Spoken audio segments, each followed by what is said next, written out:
Audience member Brother Knowledge, shout out to you, sir. You said, I've always said that PlayStation has never actually competed before.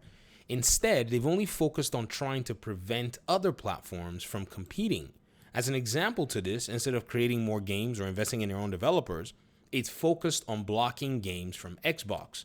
This is not an unfounded claim. This is not just a position that I hold or share. This is a reality to the point where we've seen a developer, Perlibis, actually come out and state this to their own shareholders that PlayStation offered them a deal which would have required for them to block their game from going to Xbox for at least a year.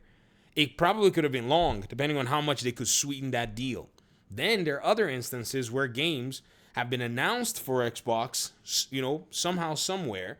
PlayStation gets in there and the game no longer shows up on Xbox. I can name two off the top of my head. Stellar Blade, Black Myth Wukong, of which the Black Myth Wukong one just recently basically got spoken about in the same breath as Stellar Blade by Phil Rosenberg, who is one of the partner acquisitions folk, actually the head of that whole division in PlayStation. I'll keep reading that comment. Blocking games from Xbox is actually a preventative measure to keep the other platform from competing. There's a difference between competing and slowing somebody else down or keeping them from being able to compete. Sony has never competed before. They've only prevented others from being able to compete. That's Sega and Xbox. The difference between Sega and Xbox is that Xbox has Microsoft to back them up. PlayStation effed around and poked the wrong bear, and now it's finding out for the first time in PlayStation's existence, and now they're going to have to actually compete. And I'm telling you now, the way things are today, PlayStation is not in a position to compete, nor does it have the experience to lean on to help them on, since they, again, have never actually competed before. This is the first venture into competing on a level field, and they're poised to get waxed. These are some heavy claims, ladies and gentlemen. And sure, Brother Knowledge likes Xbox, but we can walk through a lot of the statements made here, and we can see if Brother Knowledge is actually out of place. What I'll do quickly is, before I start getting comments, you might be wondering, but why is he making these claims? Well, these claims are not outlandish. These claims actually come from the root itself, PlayStation, who basically admitted that they're behind the competition, having seen Microsoft go ahead and scoop up Activision Blizzard. They also see, and anybody who's looking at this is PlayStation, they also see that, man, right now Xbox is positioning, and the way it's pretty much circled around the market, where everywhere you look, Xbox is there, has pretty much put them in a place to pretty much create greater dominance against them. You also have to add now that the third-party development thing is now fickle. And that's not because the developers all of a sudden had a, wake-up moment. The market just basically woke them up. The market got expensive. Sadly, we just saw, I think, the developers under Embracer. Embracer just had another development team lay off 75 people within the last 48 hours. This is the gaming industry that we're in, where your game could sell and you could still get laid off. We just had Ubisoft basically try to tamper down its own developers after its bosses have taken the most core, what I think is more profitable pieces of the company, attached itself to Tencent, and is telling them, well, we're going to build a company that is going to blah, blah, blah, blah, blah. And articles are coming out saying that the developers are uncertain as to what's going to go on. That's the gaming industry that basically corrected a lot of the third-party exclusivity. But I want to draw your attention to pretty much what was happening back in the day when Jim Ryan, according to this article here by Paul Tassi, where he says that Jim Ryan's increasingly whiny comments about the situation we sound like sour grapes coming from a far and away clear gaming industry market leader. And at this point, even Satya came out on a Bloomberg interview, which he said, so if it's about competition, let us have competition. And I remember saying that I remember making a video saying PlayStation should have goosebumps when Satya made this statement. At this time, they had not acquired Activision Blizzard King. They had not. This was when? This was in 2022. I remember watching a clip from that Bloomberg interview, and I was like, bro, he literally went ahead and called, subscribers only, man, y'all ain't getting a dime from me. Get that out of here with that. He went ahead and called out that whole let us compete. Because, ladies and gentlemen, the whole conversation about competition has been skewed in this whole thing, where people have been saying that PlayStation has been competing and they're the this and, Xbox just can't compete.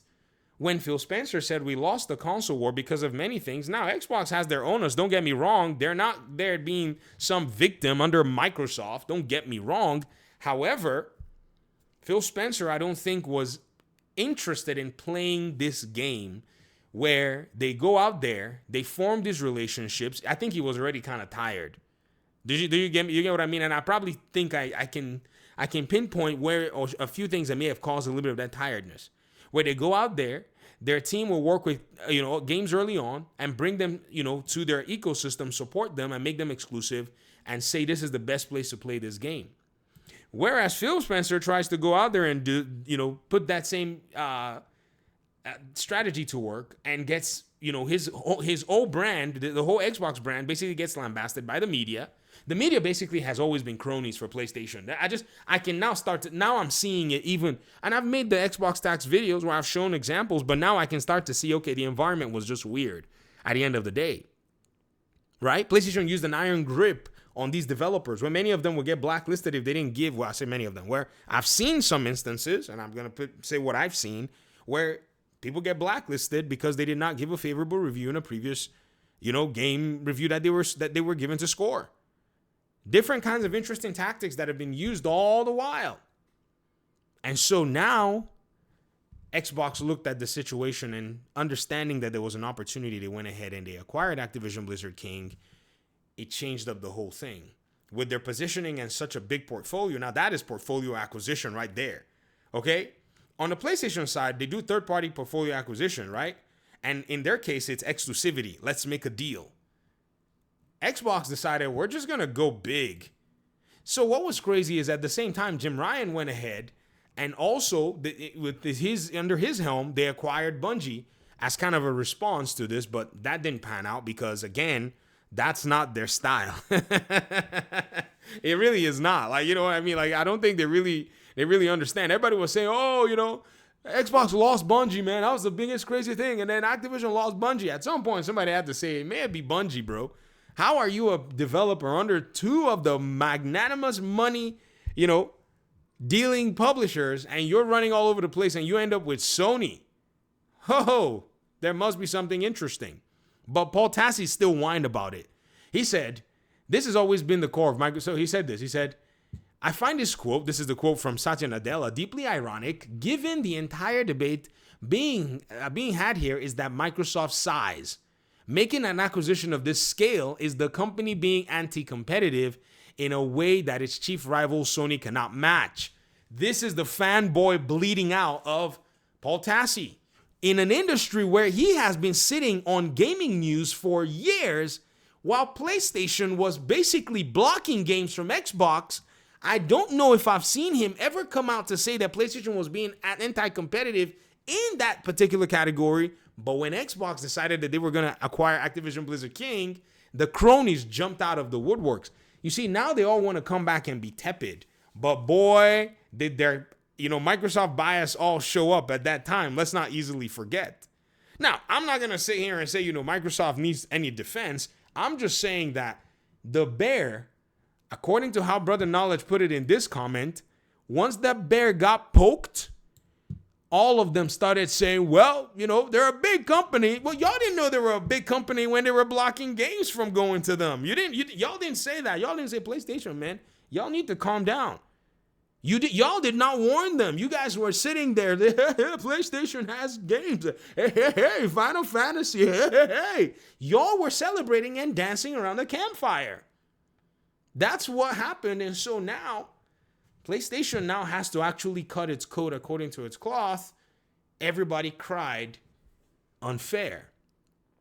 Then we finally started to see, this has been the practice that they've been doing, basically, going out there and getting all these games and locking them into their ecosystem. And now people want to come out and say, well, it's not really that big of a deal. It's not. But what's crazy is Xbox kind of circled the wagon and still outclassed them because the market just kind of got to the point where it was like, yeah, that whole strategy of you basically using your influence and wielding it to pretty much stop your own competitor from being able to compete. Well, let's see if you have enough money to actually deal with that.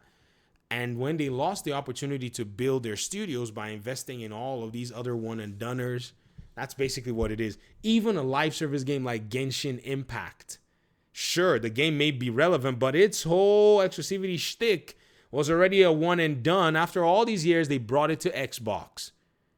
So what was the impact there? Somebody went and bought a PlayStation to play Genshin Impact? Sure. But now everybody is looking and seeing that PlayStation is basically in a position where it bringing out games is now equated to a rumor of them selling another Last of Us version.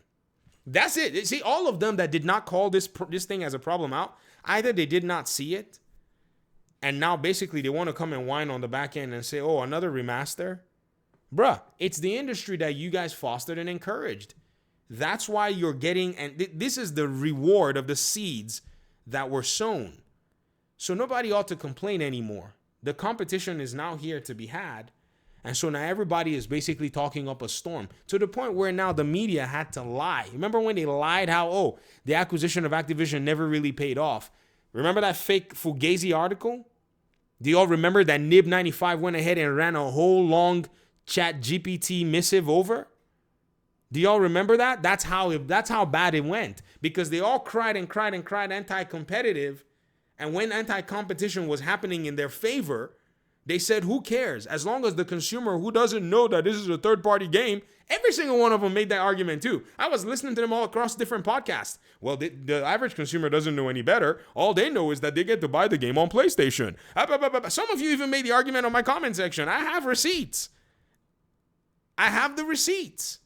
You enjoyed it. Now you want to all back away because, whoa, hot potato passing. No, you're not allowed to. Come back here and sit down, please.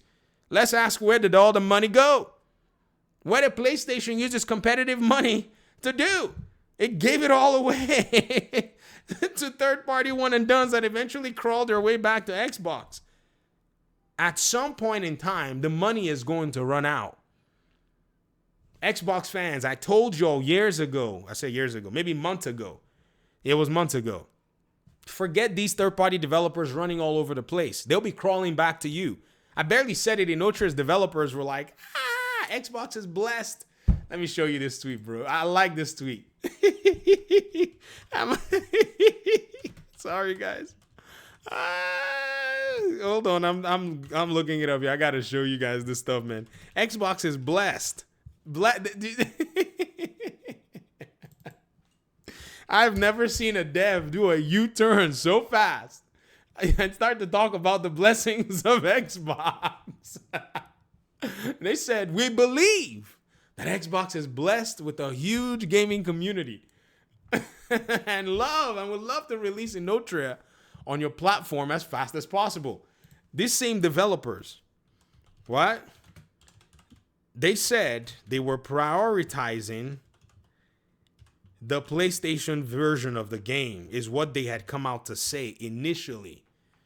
Right? There it is. JAMA Games. CEO blast Xbox. So he came out to blast Xbox when he had already said, where is that? Where did he? Nitra has been blah, blah, blah, blah. Oh, there we go. This is September 3rd. Okay, here's the article. Here we go. September 3rd, 2024, right? And note that the last song has been delayed indefinitely on Xbox because Microsoft won't report. No, that's not the article. There were articles that these guys came out and they were saying, oh, yeah, we're going to go ahead. I remember choosing platforms. There we go. Yeah, initial lesson, there's what's going on behind choosing platforms. The only thing Sony did was work with us on getting the game ready for their platform. Microsoft, on the other hand, is taking 2 months to reply submission. No. This is the wrong energy. Hold on. Let me find you some articles, guys. Here it is. Goodness. I thought, man, the internet had swallowed this thing. Hasbro Gaming Dragon of Dojima published this stuff March 21st, 2024. So it says, update, the Xbox Inotra last song has been suspended. With regard to the Xbox release, we've decided in order to ensure a superior experience for PC and PlayStation 5 players to reevaluate the possibility of an Xbox release post-launch. These same cats came out with that energy saying, yeah, we're going to take our time when it comes to the Xbox version. Boy, when they probably looked at the wish list and the pre-order numbers and said, screw that. An Xbox port just popped out of nowhere, blam! And next thing you know, they're blessing the Xbox community by September of the same year. I'm sorry, but this is the funniest thing I'd ever seen in terms of U-turns.